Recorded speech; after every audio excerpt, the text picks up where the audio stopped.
Should we try the berries and fried meat too? Paimon's getting hungrier and hungrier every time someone mentions it. Oh! Sorry about that. Paimon wasn't watching where she was going. Please, there's no need to apologize. If anything, I'm the one who should be sorry. Clearly, I shouldn't have gotten lost in my thoughts in the middle of a hallway. Wait a sec. Are you staying in the room next to ours? Ah, quite the perceptive one, I see.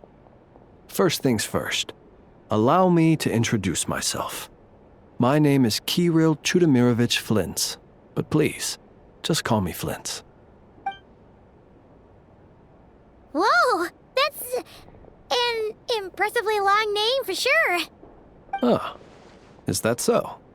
Names like mine ought to have been fairly common in Snezhnaya, at least in the past. Would I be correct then to assume that the two of you are travelers in this land? Yep, you sure would be. Paimon is Paimon, and this is the Traveler. We've been to a bunch of nations already, but we only just arrived in Notcry today. What a rare honor it is to meet such worldly travelers. Are you here for travel too? If only I had the time to spare. No, I'm just staying the night. Oh, so you're here for business? That's certainly one way to put it. I'm a Ratnik of Nodcry, normally stationed near the burial grounds to the north. My sole cause for being here today was to repair this lantern of mine.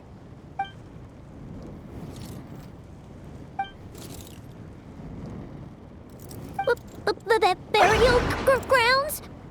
Your surprise is entirely understandable. Most people cannot even begin to fathom the idea of a life surrounded by tombstones and decay.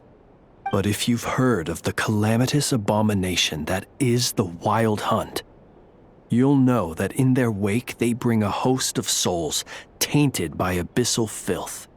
That then is why we are stationed by the burial grounds, to hold the line where it is most vulnerable.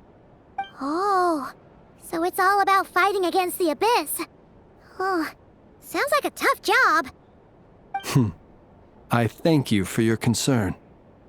But in truth, I've long since grown used to it. In fact, I like to think it rather suits me. If anything, I'd say I prefer the peace and quiet of a graveyard to the hustle and bustle of urban life. Paimon sort of gets it now. But even so, she is still pretty sure she could never get used to living in a graveyard herself. For one thing, she'd be too scared to fall asleep at night. Oh, I assure you, there's no need to worry on that account. The kind of ghosts you find in cemeteries aren't too big on talking. But even when they do, they're usually far more discreet than the living.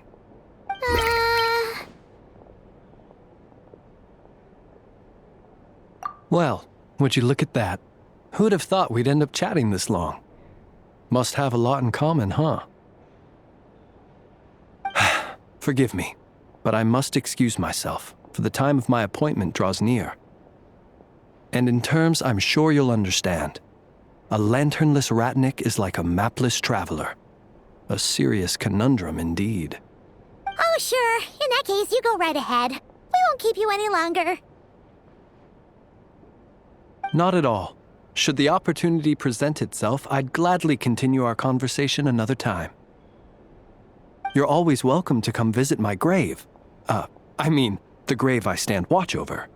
Your visit would bring much-needed light to that place of final rest. Right.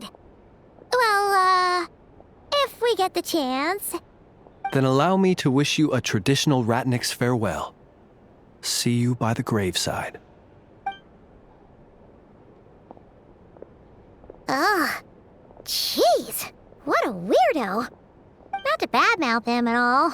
In fact, he seemed pretty cultured, but at the same time, kinda spooky? Must be all that time he spent around graveyards. His lantern? No, not really. You mean, 'cause it was broken? Huh. Guess you've always had a nose for stuff like this.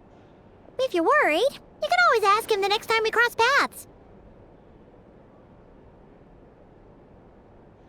Hey, don't you start spouting all that weird stuff too. It's so noisy here.